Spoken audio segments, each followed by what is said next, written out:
అందరికీ నమస్కారం. నా పేరు మంజుశ్రీ. 2024-25 విద్యా సంవత్సరానికి సంబంధించి ఆంధ్రప్రదేశ్ సాంకేతిక విద్యా విభాగ నియంత్రణలోని ప్రభుత్వ మరియు ప్రైవేటు ఫార్మసీ కళాశాలల్లో డిప్లొమా ఇన్ ఫార్మసీ అంటే ఫార్మసీ కోర్సుల్లో ప్రవేశం కొరకు నోటిఫికేషన్ విడుదల చేశారు.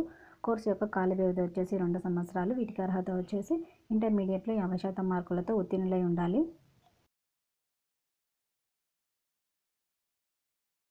దరఖాస్తు విధానం అనేది ఆన్లైన్ ద్వారా చేసుకోవాలి. ఆన్లైన్ రిజిస్ట్రేషన్కు చివరి తేదీ వచ్చేసి జూన్ 15. వీటికి ఎంపిక విధానం వచ్చేసి ఇంటర్మీడియట్లో సాధించిన మార్కులు మరియు రిజర్వేషన్ ఆధారంగా అభ్యర్థులకు సీట్ అనేది కేటాయిస్తారు. అప్లికేషన్ ఫీజు వచ్చేసి జనరల్ కేటగిరీ అభ్యర్థులు అయితే 500 రూపాయలు చెల్లించాలి. ఎస్సీ, ఎస్టీ, ఓబీసీ అభ్యర్థులు అయితే 250 రూపాయలు చెల్లించాలి. వెబ్సైట్ https://apsbtet.in/pharmacy/ మరింత సమాచారం తెలుసుకోవడానికి భవిష్యత్ కౌన్సిలింగ్ యొక్క హెల్ప్లైన్ నెంబర్ను సంప్రదించగలరు. ధన్యవాదాలు.